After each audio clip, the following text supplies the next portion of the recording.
Assalamualaikum warahmatullahi wabarakatuh.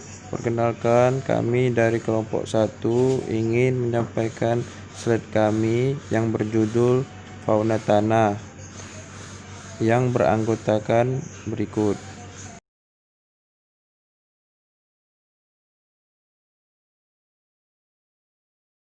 Dan langsung saja kita masuk ke pembahasan fauna tanah tersebut. Ya, saya mulai saja mengenai presentasi saya tentang fauna tanah, di mana pengertian dari mana fauna tanah yaitu semua kelompok binatang yang sebagian atau seluruh daur hidupnya bergantung kepada tanah karena sumber pakannya terdapat pada tanah. Dan kemudian kita membahas tentang peran dan manfaat. Sangat penting ya, di mana fauna tanah ini manfaatnya serta peran-perannya, di mana salah satunya itu merupakan salah satu kelompok organisme dekomposer. Nah, dari dekomposer ini contohnya itu seperti herbivora. Selain itu memakan bagian tanaman di atas akar, juga memakan serasah tanaman yang sudah mati. Nah, setelah memakan tanaman yang sudah mati, maka fauna tanah ini akan menjadikan atau mengubah dari serasah yang dia makan menjadi unsur hara yang dibutuhkan oleh tanaman. Dan kedua itu fauna tanah yang merupakan salah satu komponen ekosistem tanah yang berperan dalam memperbaiki struktur tanah. Nah, makanya dari kata di sini struktur tanah ini dapat membuat tanah tersebut menjadi lubang-lubang. Makna lubang-lubang ini menjadi tanah itu menjadi gembur gitu. Jadi dari melalui penurunan berat jenis, peningkatan ruang pori, nah dari sini aerasi, drainase, kapasitas penyimpanan air, dekomposisi bahan organik, pencampuran partikel tanah, penyebaran mikroba, dan perbaikan struktur agregat tanah. Dan kemudian makrofauna tanah ini merupakan fauna yang masih bisa dilihat dengan mata telanjang seperti cacing, kelabang, kecoa, dan semut. Kemudian mesofauna tanah merupakan hewan tanah yang memiliki ukuran tubuh sekitar 100 mikrometer sampai dengan 2 mm seperti kolembola, acarina, echitraida, dan rotifera. Yang terakhir itu mikrofauna tanah, di mana mikrofauna tanah ini terbagi menjadi dua, yaitu nematoda. Di mana nematoda ini merupakan cacing yang sangat kecil, bisa dikatakan mikroskopik seperti benang. Dari kata nematoda ini terdapat dua kata, yaitu nema dan toda, di mana nema berarti benang, seperti cacing yang tidak bersegmen, bersifat parasit untuk tanaman dan hewan. Sementara yang kedua itu protozoa, di mana protozoa ini merupakan mikroorganisme yang menyerupai hewan dan merupakan salah satu filum dari kingdom Protista.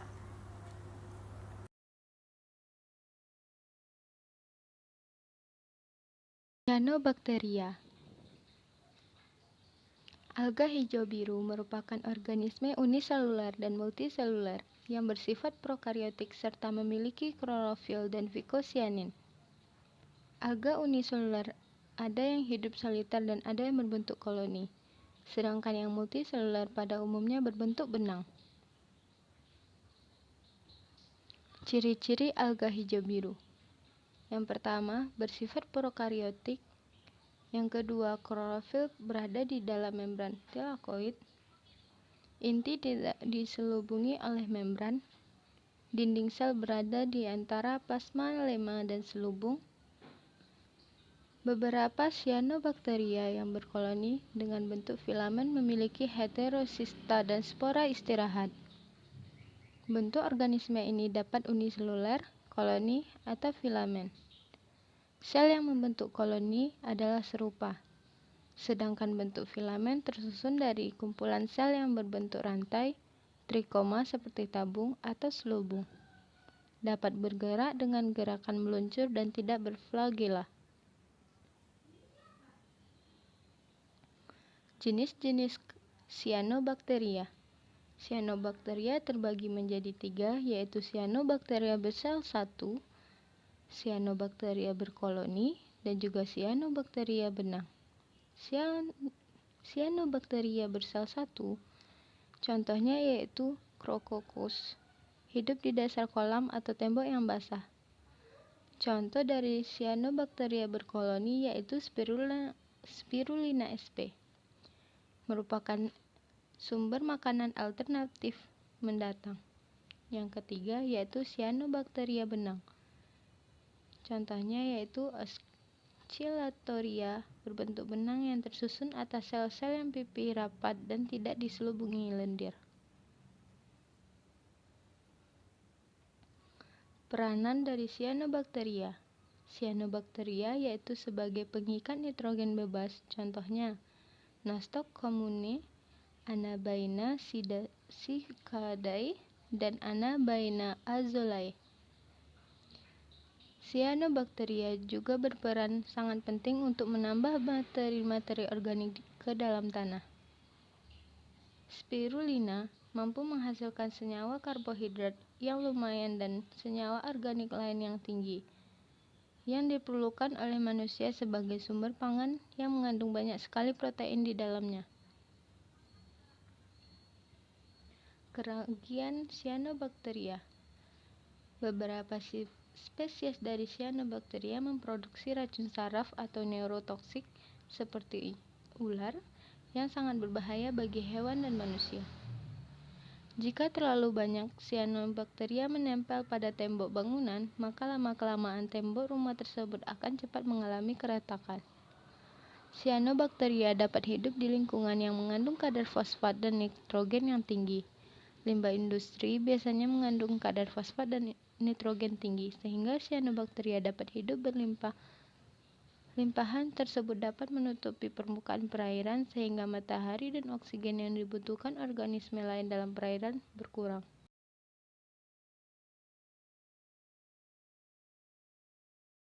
Selanjutnya kita akan membahas tentang bakteri.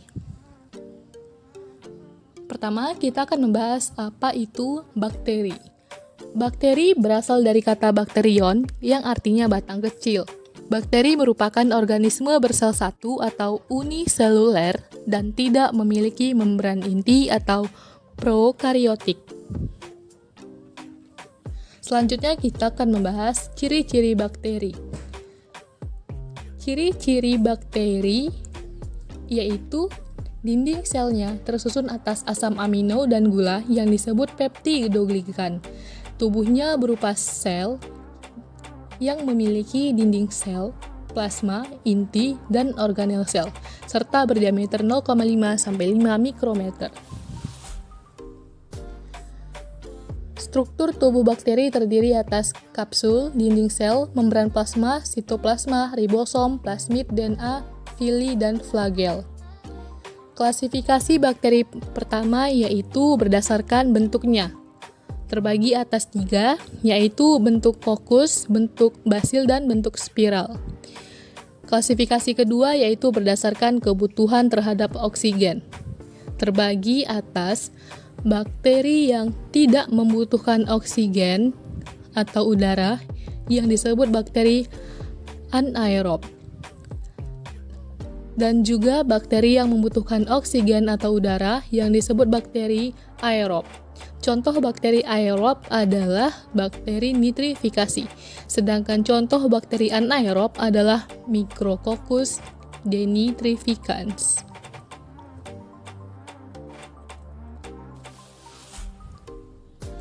Klasifikasi bakteri yang ketiga yaitu berdasarkan sumber makanannya. Dikelompokkan menjadi 2, yaitu pertama, bakteri autotrof yang mampu menghasilkan makanan sendiri, contohnya nitrifikasi. Dan yang kedua, bakteri heterotrof, yaitu bakteri yang mendapatkan makanan dari bahan organik atau sisa dari makhluk hidup.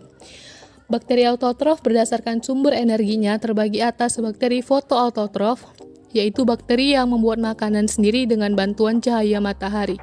Selanjutnya, bakteri kemoautotrof, yaitu bakteri yang membuat makanan dengan sumber energi dari hasil oksidasi bahan organik.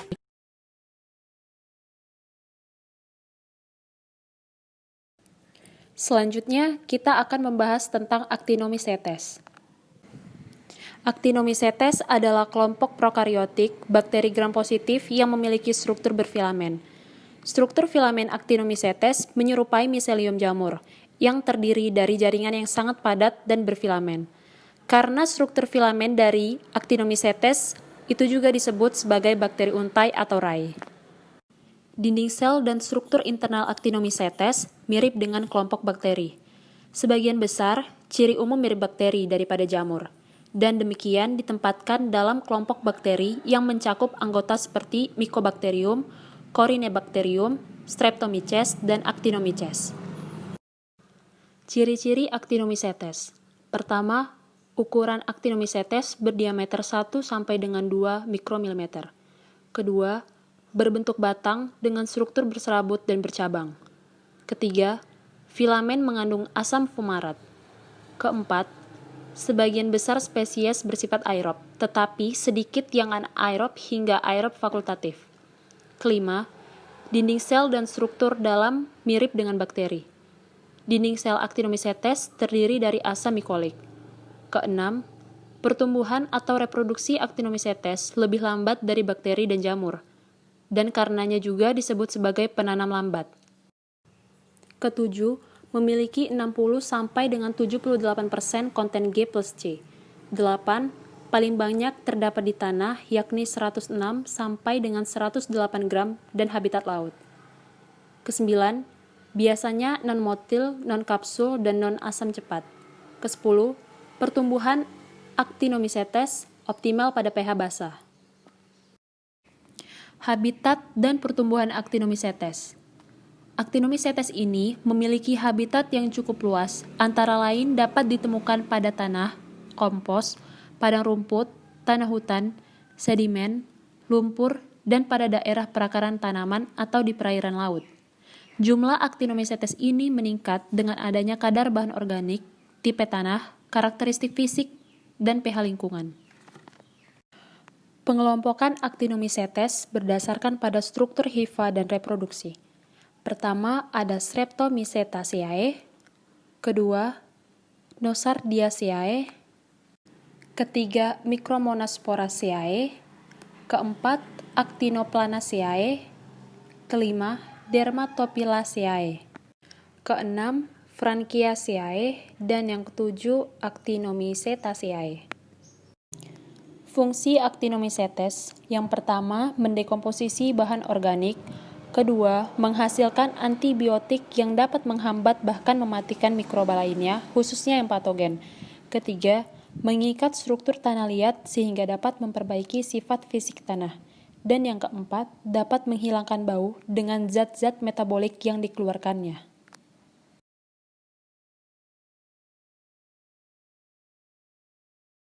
Yang dimaksud dengan fungi merupakan cendawan yang memiliki ukuran mikroskopis dan dapat memproduksi tubuh buah.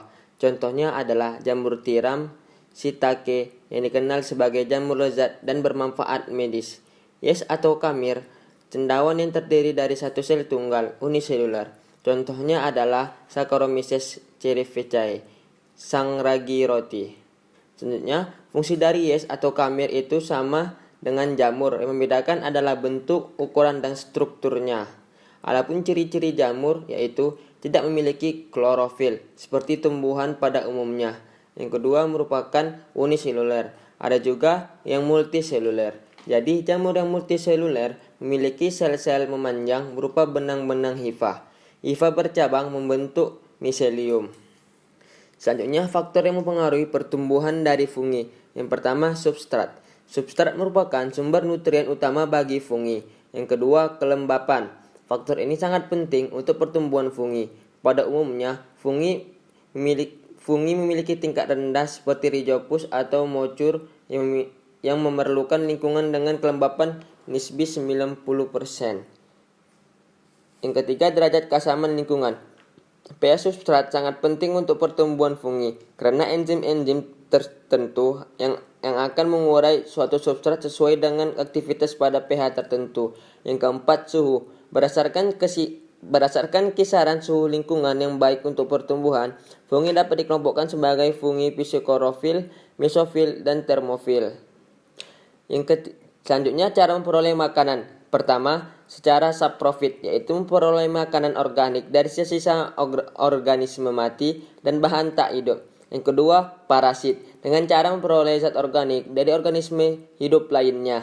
Yang ketiga, simbiosis mutualisme, yaitu memperoleh keuntungan dengan organisme lain. Contohnya jamur bersimbiosis dengan ganggang hijau biru, membentuk lumut kerak, dan jamur yang bersimbiosis dengan akar tanaman tingkat tinggi membentuk mikoriza. Adapun habitat pada jamur biasanya berada di tempat basah. Yang kedua, organisme ataupun sisa-sisa organisme di laut ataupun air tawar. Yang ketiga, lingkungan asam.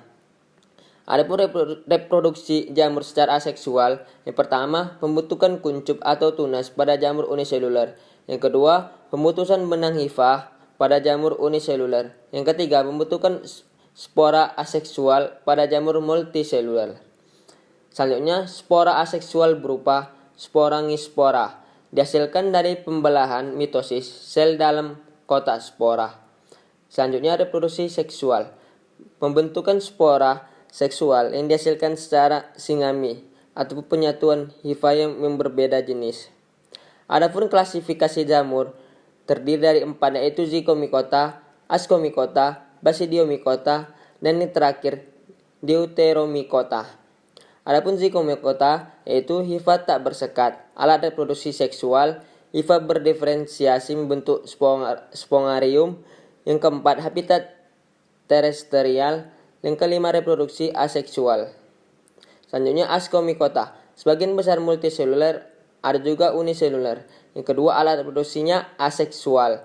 Yang ketiga, alat reproduksi seksualnya ascus. Yang keempat, tubuh buah pada Ascomycota disebut dengan ascocraps. Yang ketiga, Basidiomycota. Jamur metoseluler hifanya bersekat. Yang kedua, tubuh buah pada Basidiomycota. Yang ketiga, alat reproduksi seksualnya disebut basidiospora. Yang keempat, reproduksi aseksualnya membentuk spora canidia. Dan yang terakhir, Deuteromycota, yaitu jamur imperfecti. Yang kedua, umum penyebab penyakit kulit. Yang ketiga, pengembangbiakan belum jelas.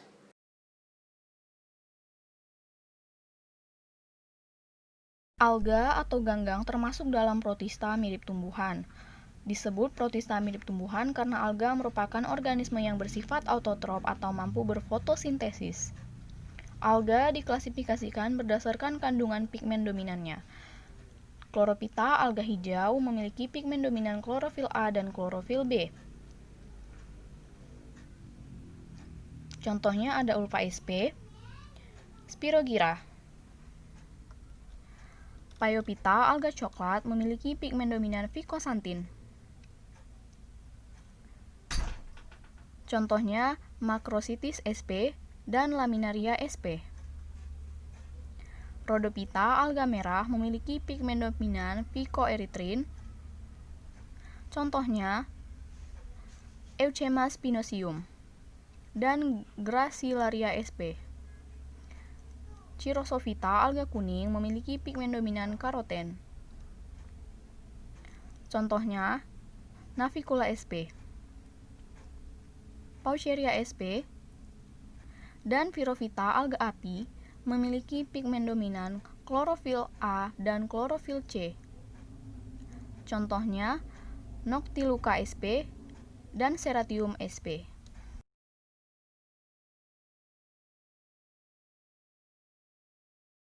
Protozoa merupakan bagian dari protista yang mirip seperti hewan. Karakteristik dari protozoa yaitu: pertama, protozoa merupakan makhluk eukariotik, di mana struktur membran intinya sejati. Yang kedua, protozoa merupakan makhluk hidup heterotop yang belum mampu mensintesis makanan sendiri. Dan yang ketiga, ia mampu melakukan produksi baik secara seksual dan aseksual tergantung pada kondisi dan lingkungan hidupnya. Yang keempat, protozoa mampu bergerak secara aktif karena memiliki alat gerak. Dan yang terakhir, protozoa mempunyai vakuola baik yang berperan dalam ekskresi ataupun pencernaan. Berdasarkan alat geraknya, protozoa diklasifikasikan menjadi 4 bagian, yaitu Rhizopoda, Ciliata, Flagellata, dan Sporozoa. Yang pertama yaitu kelas Rhizopoda, dan ciri-cirinya sebagai berikut. Dan selanjutnya yaitu dari kelas Flagellata, dan ciri-cirinya sebagai berikut. Kelas ketiga dari protozoa yaitu Ciliata, dengan menggunakan alat gerak berupa silia.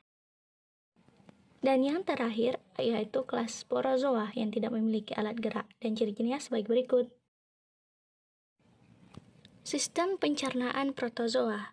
Protozoa memangsa bakteri-bakteri dan juga alga dengan cara melewatkannya pada saluran pencernaannya, kemudian dimasukkannya ke dalam vakuola. Dan ini salah satu contoh proses pencernaan pada amoeba. Sistem gerak pada protozoa. Protozoa tidak punya rangka dan bergerak hanya dengan menggunakan alat geraknya seperti rambut getar, cilia, rambut semu, ataupun flagella.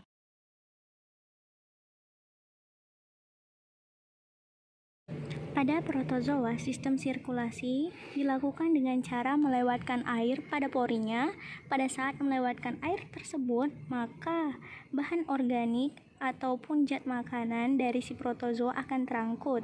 Dan pada saat inilah ia melarutkan air ini dan juga dia mengambil oksigen dan melakukan respirasi, kemudian mengeluarkannya melalui membran selnya. Pada protozoa, sistem reproduksi terbagi atas dua, yaitu aseksual dan juga seksual, tergantung terhadap kondisi lingkungan pada habitatnya.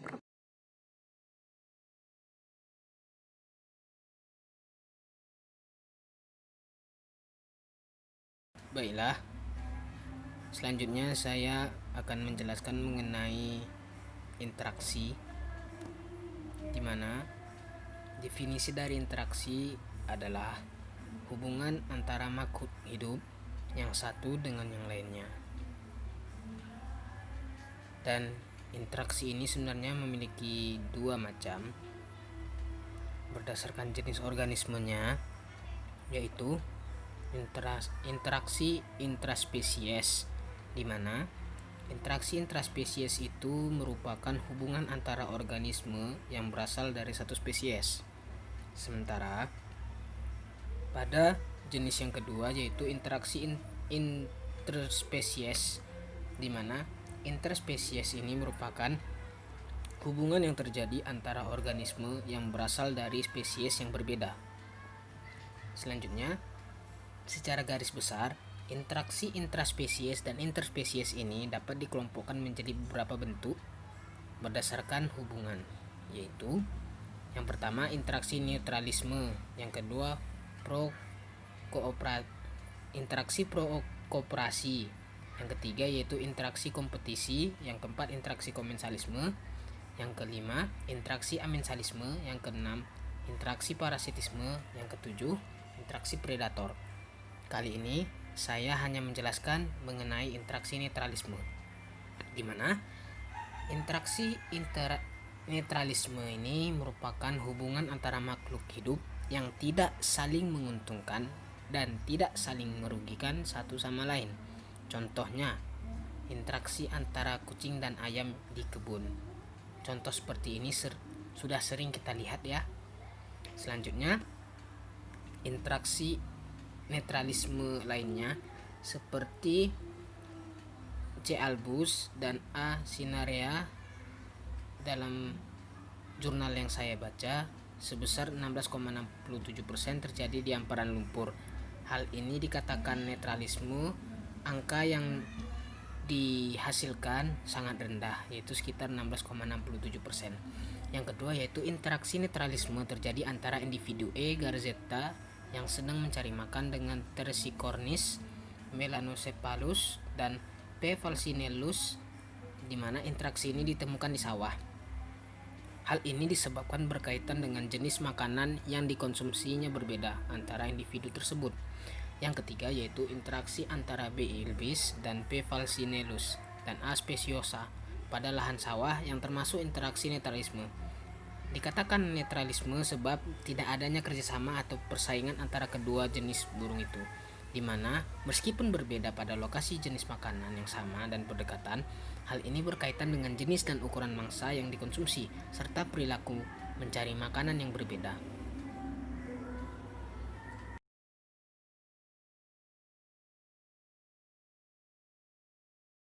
Protokooperation atau protokoperasi adalah interaksi antara dua spesies atau lebih yang masing-masing saling memperoleh keuntungan adanya asosiasi, tetapi asosiasi yang terjadi tidak merupakan keharusan. Protokooperasi adalah bentuk mutualisme, tetapi spesies yang bekerja sama tidak bergantung satu sama lain untuk bertahan hidup. Contoh protokoperasi adalah hubungan kerbau dengan burung bangau. Burung bangau bertengger di atas punggung kerbau dan mematuk kutu yang ada. Dari interaksi tersebut, bangau memperoleh makanan dan kutu yang menjadi hama pada kerbau berkurang, sehingga kerbau dapat hidup lebih sejahtera. Interaksi ini bukan suatu keharusan, artinya tanpa interaksi tersebut, kerbau dan bangau tetap mampu mempertahankan hidupnya. Kerjasama protokoperasi ini juga dapat ditemukan di dalam tanah, yaitu kerjasama antara tumbuhan tingkat tinggi dengan jamur. Hubungan ini disebut mikorizah. Tidak ada satupun spesies yang bergantung pada hubungan untuk bertahan hidup, tetapi semua jamur, bakteri, dan tumbuhan tingkat tinggi berperan dalam membentuk komposisi dan kesuburan tanah. Bakteri tanah dan jamur saling berhubungan satu sama lain, membentuk nutrisi penting untuk kelangsungan hidup tanaman. Tanaman memperoleh nutrisi dari bintil akar dan bahan organik pembusuk. Tanaman mendapat manfaat dengan mendapatkan nutrisi mineral esensial dan karbon dioksida. Tanaman tidak membutuhkan nutrisi mineral ini, tetapi membantu tanaman tumbuh lebih jauh. Contoh selanjutnya adalah hubungan antara semut dan kutu daun. Semut mencari makanan di pohon atau semak yang menjadi inang spesies pengisap madu seperti kutu daun dan kutu putih. Semut mengumpulkan zat makanan tersebut dan membawanya ke sarang sebagai makanan untuk keturunannya. Semut diketahui merangsang kutu untuk mengeluarkan embun madu langsung ke mulutnya. Di daerah di mana semut mendiami ekosistem yang sama dengan kutu, tanaman yang mereka tinggali biasanya menderita lebih banyak kutu daun yang merugikan tanaman, tetapi tidak bagi kedua spesies yang bekerja sama.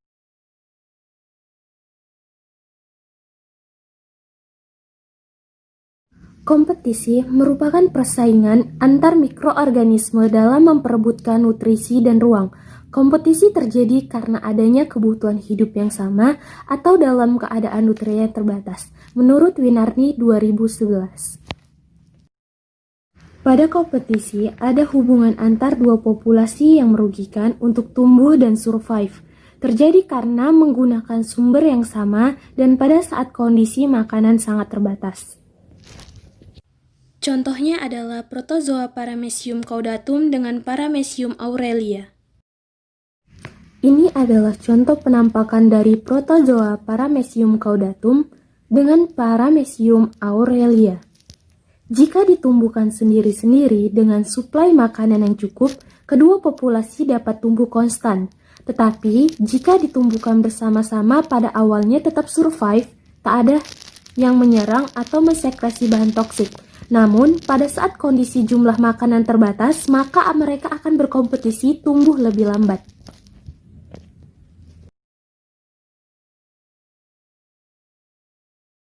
Berikutnya, saya akan menjelaskan tentang apa sih itu simbiosis komensalisme, di mana simbiosis komensalisme adalah pihak yang satu mendapatkan keuntungan, namun pihak yang lainnya tidak dirugikan dan tidak pula diuntungkan. Contohnya adalah hubungan antara tumbuhan inang dan anggrek. Contoh yang lain yakni hubungan antara hiu dan ikan remora. Contoh yang lainnya juga ada hubungan antara tumbuhan sirih dengan tumbuhan inangnya. Contoh lainnya pada interaksi mikroba pada hewan, yakni pada komensalisme contohnya mikroba anaerob. Dalam saluran pencernaan manusia, sel kamir menyediakan substrat alkohol untuk pertumbuhan bakteri asam asetat dalam proses fermentasi asam asetat. Berikut gambar ganggang hijau biru dan Basidiomycota membentuk lumut kerak.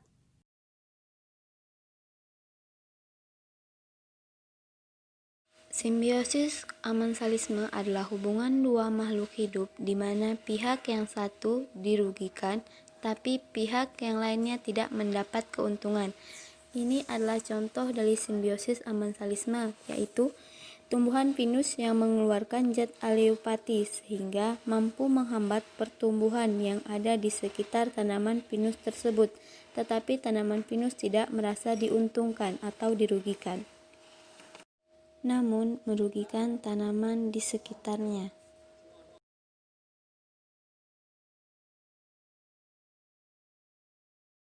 Interaksi parasitisme. Apa itu parasit? Parasit pada dasarnya adalah organisme yang memperoleh semua manfaatnya dari organisme lain sambil membahayakan organisme itu dalam kehidupannya. Oleh karena itu, terdapat klasifikasi yang berbeda untuk asosiasi parasit dengan inang. Itu bisa berupa parasit obligat yang hanya dapat bertahan hidup dalam inang, parasit fakultatif yang dapat bertahan hidup dengan atau tanpa inang, endoparasit yang hanya hidup di dalam organisme, dan ektoparasit, yaitu parasit yang hidup di permukaan tubuh bagian luar inang. Parasit tanah terbagi menjadi dua grup, yaitu grup protozoa dan grup cacing tanah atau helminths. Contoh parasitnya yaitu Nematoda meloidogene yang merupakan endoparasit pada tanaman. Berikut cara nematoda menginfeksi tanaman. Nematoda bertanggung jawab atas kerugian panen yang besar pada buah-buahan dan sayuran di seluruh dunia. Nematoda hidup di tanah dan menembus akar tanaman. Kemudian mereka berkembang biak di dalam akar tanaman. Nematoda hidup dengan cara menyerap air dari sistem akar. Sistem akar yang terserang akan menderita dan menunjukkan pertumbuhan yang buruk.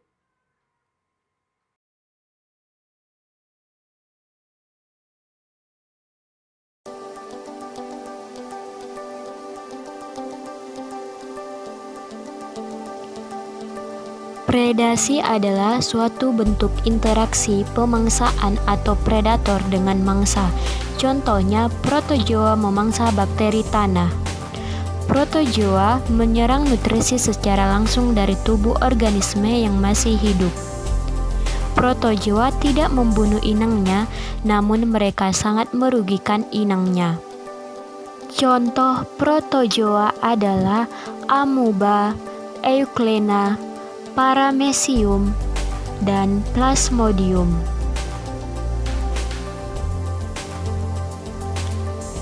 Protozoa akan memangsa bakteri dengan cara mengambil energi dari tubuh bakteri, sehingga sangat merugikan. Interaksi mikroba dalam tanah memegang peranan dalam mengendalikan penyakit tanaman secara biologis serta pembusukan bahan-bahan organik. Sekian dari kelompok kami. Wassalamualaikum warahmatullahi wabarakatuh.